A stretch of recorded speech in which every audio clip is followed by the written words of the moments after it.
Avant de plonger dans cette histoire incroyable, pensez à vous abonner à la chaîne et à activer la cloche. Ici, chaque récit a quelque chose à dire, et vous ne voudrez pas en manquer un seul. Un millionnaire a suivi sa femme de ménage après le travail. Ce qu'il a découvert a tout changé. New York, Manhattan. Dans l'immense tour de verre de Lexington Avenue, l'un des symboles les plus imposants de Manhattan, se trouvait le siège de Wallace Enterprises, un conglomérat tentaculaire pesant plusieurs milliards de dollars, spécialisé dans l'immobilier, la finance et la technologie.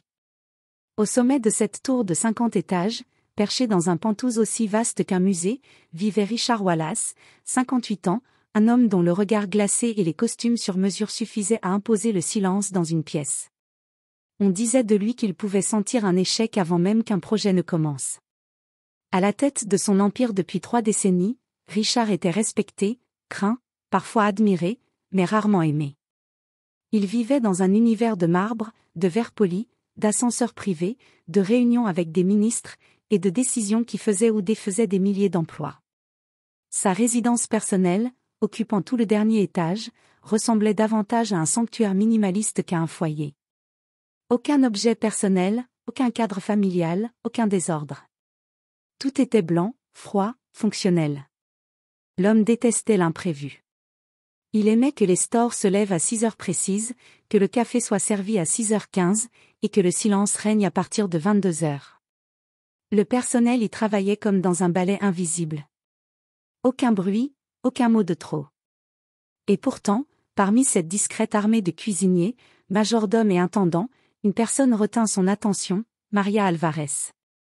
Maria, 46 ans, dominicaine d'origine, mère célibataire, était entrée au service de Richard 5 ans plus tôt par le biais d'une agence. Petite, fine, toujours coiffée d'un chignon modeste et vêtue d'un uniforme immaculé, elle effectuait son travail avec une précision presque militaire. Elle ne se plaignait jamais. Ne demandait rien. Refusait systématiquement les pourboires. Elle ne répondait aux questions que si on lui parlait, et ne regardait jamais Richard dans les yeux. Chaque jour, elle nettoyait le penthouse de fond en comble. Sol en bois exotique, verrière suspendue, surface marbrée. Elle connaissait la place de chaque objet, la logique de chaque tiroir, la nature de chaque tâche.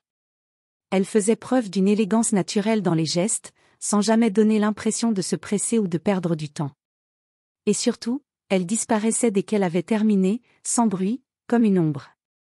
Mais au fil des semaines, quelque chose dérangea Richard. Ce n'était pas un problème de performance, bien au contraire. C'était le mystère qu'elle représentait. Les autres employés bavardaient parfois entre eux, prenaient des pauses, laissaient échapper une opinion sur le climat ou les nouvelles. Pas Maria. Jamais. Et surtout, il avait remarqué un détail qui l'obsédait de plus en plus. Elle porte toujours le même vieux manteau en laine brune. Même quand il fait 30 degrés dehors.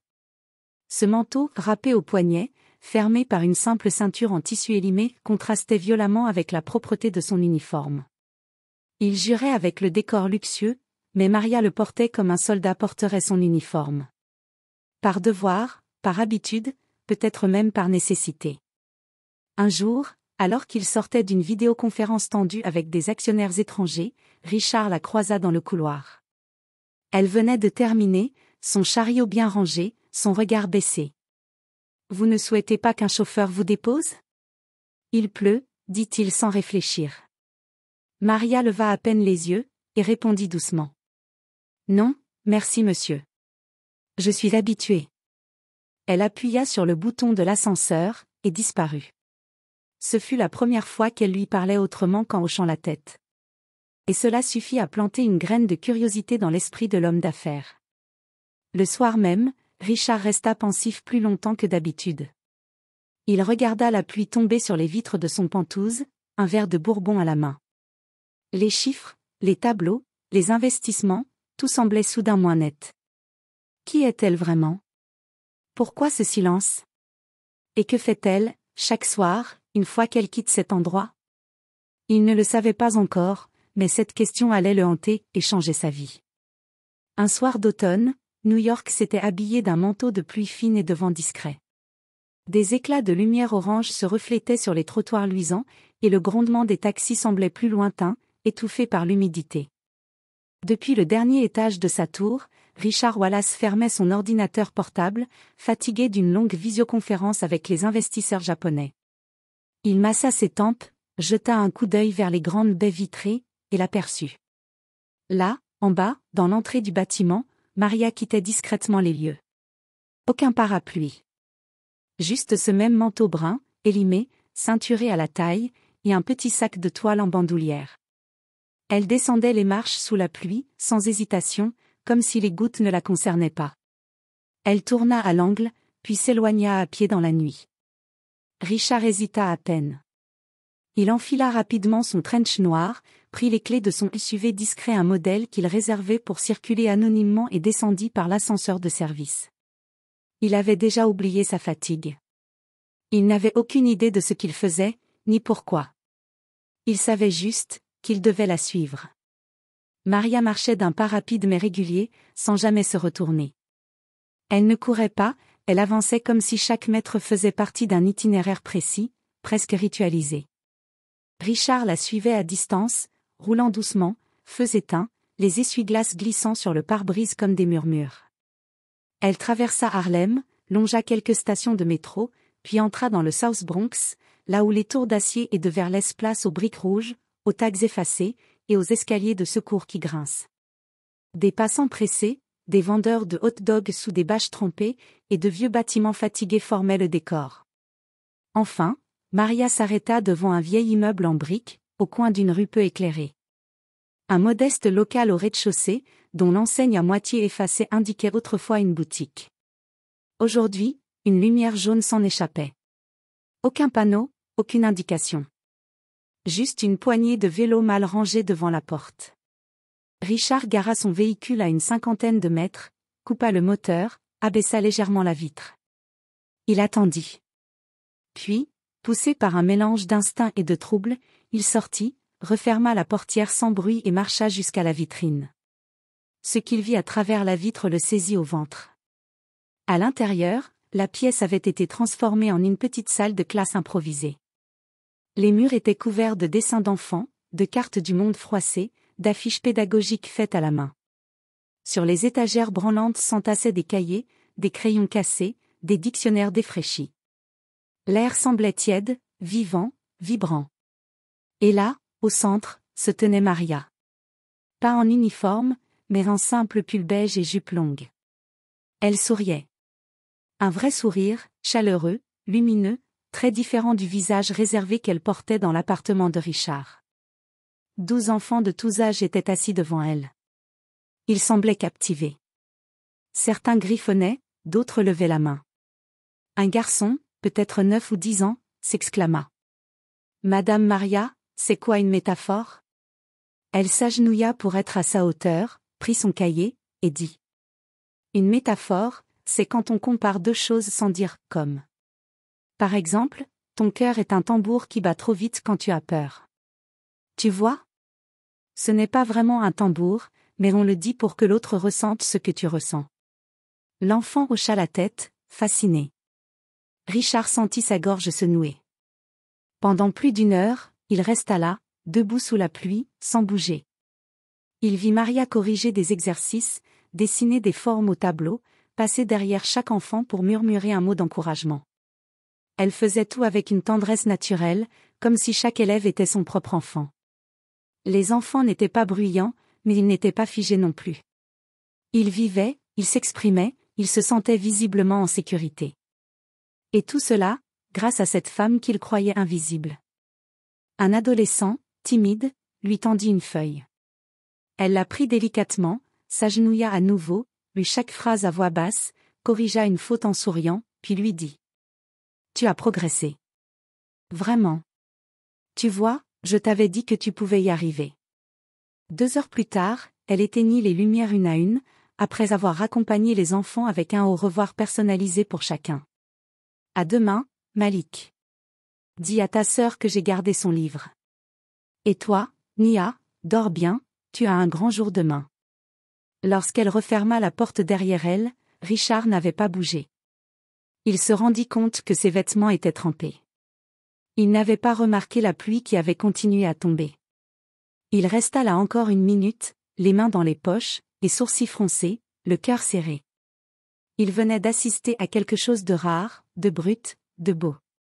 Quelque chose que ni l'argent, ni le pouvoir, ni la stratégie n'avaient jamais su lui offrir. Qui est cette femme, murmura-t-il pour lui-même.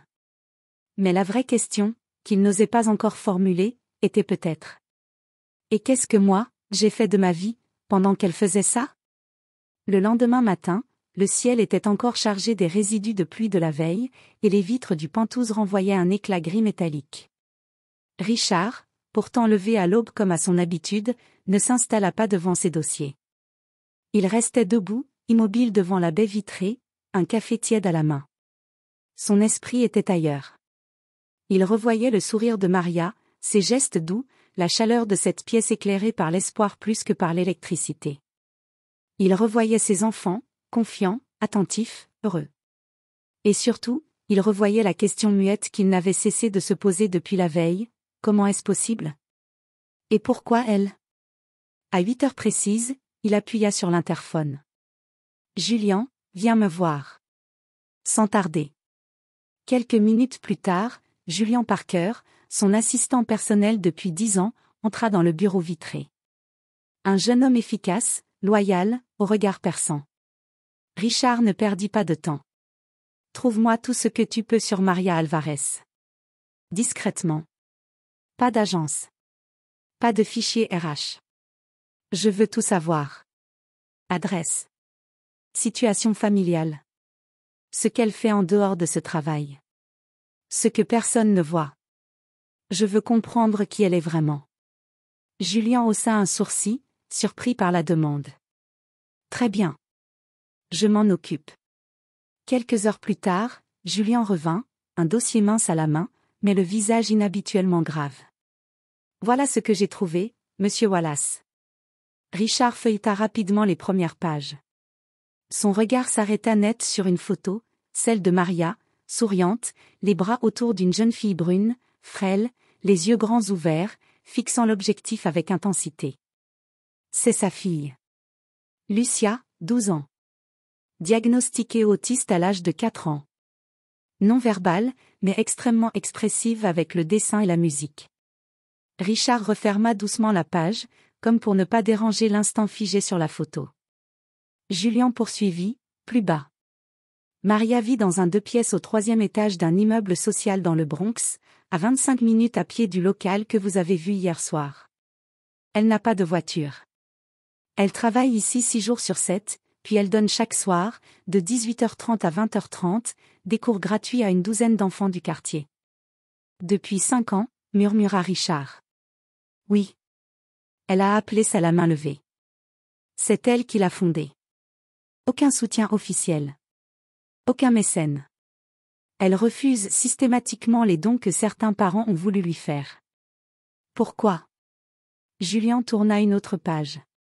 D'après ce que j'ai compris, c'est par principe. Elle estime que l'éducation est un droit, pas un privilège. Elle veut que les enfants sentent qu'ils y ont accès sans rien devoir.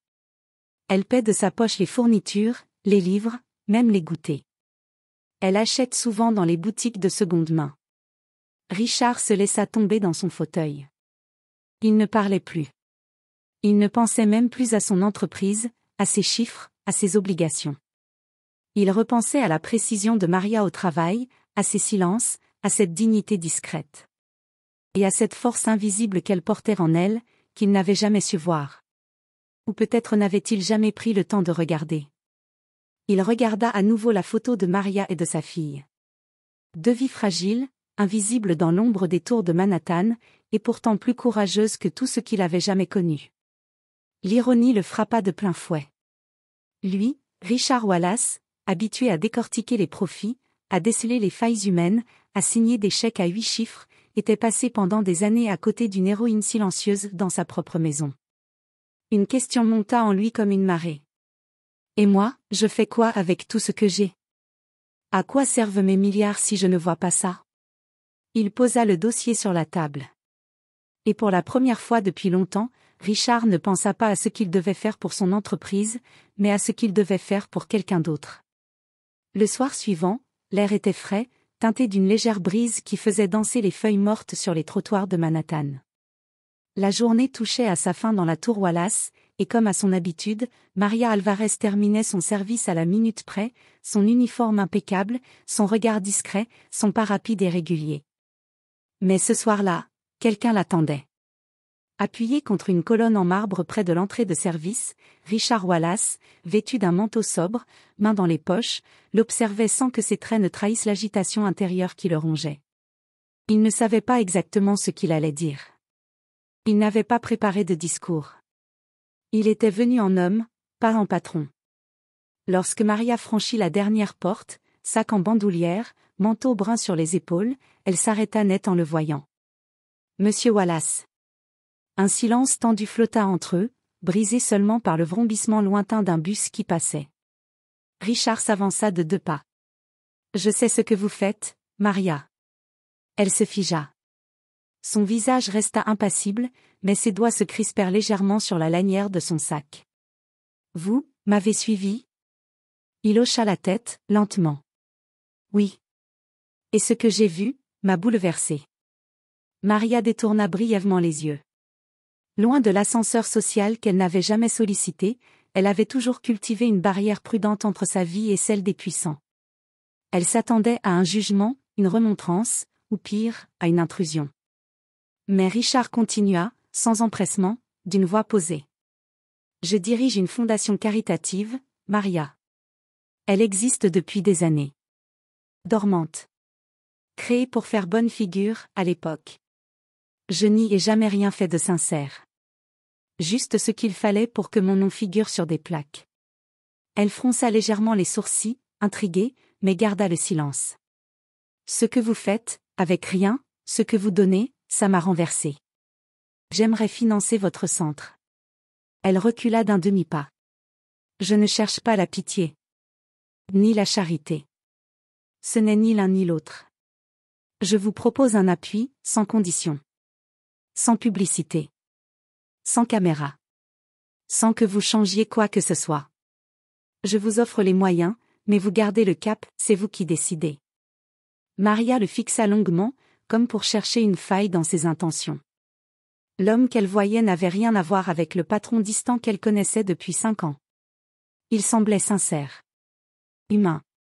Presque vulnérable. Pourquoi moi? Pourquoi maintenant? Richard détourna brièvement le regard, les yeux levés vers le ciel qui s'assombrissait. Parce que j'ai passé ma vie à bâtir des tours, à signer des deals, à écraser la moindre émotion sous des lignes de résultats. Et hier, en 1 heure, en vous regardant à travers cette vitre, j'ai compris ce qu'était la vraie grandeur. Pas le pouvoir. Pas la fortune. Mais l'impact. Il la regarda droit dans les yeux. J'ai appris plus en vous observant enseigner à ces enfants, avec des stylos cassés et une énergie inépuisable, que durant 20 ans de conseil d'administration. Un souffle passa. Un moment suspendu. Maria baissa les yeux, émue malgré elle, mais encore méfiante. Elle avait trop souvent vu des promesses brillantes se transformer en chaînes. Et si un jour vous changez d'avis? Si vous décidez de tout reprendre? Alors vous garderez tout. Je signerai les fonds à votre nom. Il n'y aura rien à me rendre. Je ne veux pas vous contrôler. Je veux m'effacer. Soutenir sans apparaître. Un silence encore plus profond s'installa. Puis, doucement, Maria hocha la tête. Pas un « oui » clair. Plutôt un premier pas vers la confiance.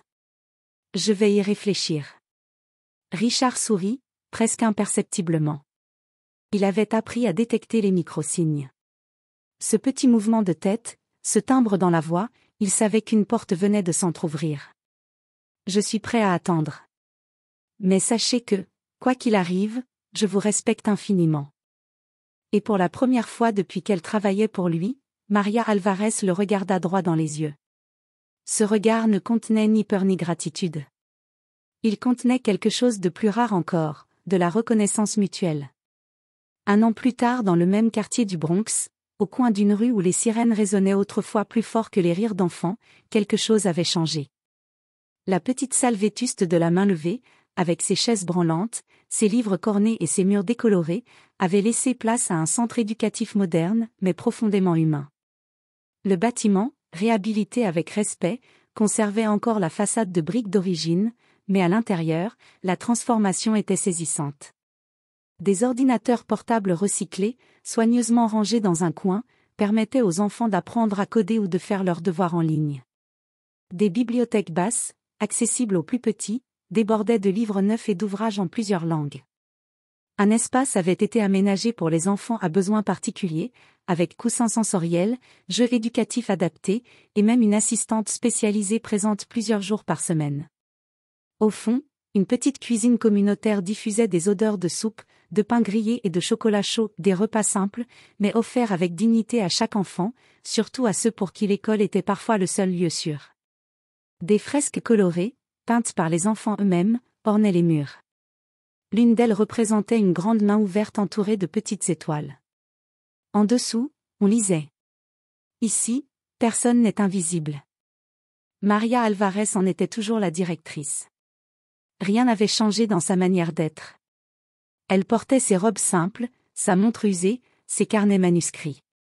Elle connaissait toujours chaque enfant par son prénom, savait qui avait un frère malade, qui avait peur du noir, qui chantait faux mais chantait fort quand même.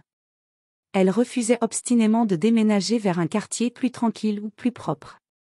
Ce n'est pas moi qu'il faut mettre à l'abri. Ce sont les enfants qu'il faut entourer ici, là où ils vivent. Chaque jour, elle arrivait tôt. Chaque soir, elle repartait tard. Et si un enfant venait sans cahier, sans sac ou sans petit déjeuner, elle le prenait dans ses bras avant de lui tendre un crayon. Elle était toujours Maria. Mais aujourd'hui, elle n'était plus seule. Quant à Richard Wallace, il avait tenu parole. Il avait ouvert les portes de sa fondation, non pas pour gouverner, mais pour soutenir en silence. Il avait fait en sorte que les dons soient anonymes, que les comptes soient gérés par un comité indépendant dont Maria faisait partie. Il refusait toute interview à ce sujet. Il ne parlait jamais de charité. Juste de justice réparée. Parfois, il venait le soir, sans cravate, avec un thermos de café, et restait assis au fond de la classe pendant que Maria animait des ateliers de lecture. Il ne disait rien. Il écoutait. Et regardait. Il se surprenait à sourire. À s'émouvoir. À s'interroger. Un jour, lors d'une réunion confidentielle avec quelques entrepreneurs, l'un d'eux fit une remarque désinvolte sur « les quartiers oubliés ». Richard posa calmement sa tasse, puis répondit. « Ce quartier m'a appris que l'argent ne change pas le monde.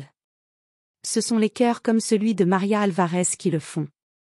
Moi, je n'ai fait que suivre. » Quelques semaines plus tard, un journaliste insista pour rencontrer Maria. Il venait écrire un article sur les philanthropes de l'année, pensant découvrir une success story édulcorée. Il lui demanda ce qu'elle pensait de la fortune de Richard Wallace, devenu mécène discret de son centre. Maria, assise à son bureau, entourée de dessins d'enfants et de dossiers de soutien scolaire, répondit simplement, sans artifice. La vraie richesse, ce n'est pas ce qu'on possède. C'est ce qu'on partage, en silence. Et dans ce silence tissé de respect, de dignité et d'écoute, une révolution avait commencé. Pas une révolution bruyante. Pas de slogan. Pas de bannière. Mais une révolution invisible, quotidienne, faite de crayons partagés, de regards levés, de mots appris, de peurs apaisées. Une révolution où chaque enfant entrait petit, et repartait un peu plus grand. Et tout cela, grâce à une femme de ménage que personne n'avait jamais regardée. Jusqu'à ce qu'un homme puissant, un soir de pluie, décide de voir autrement.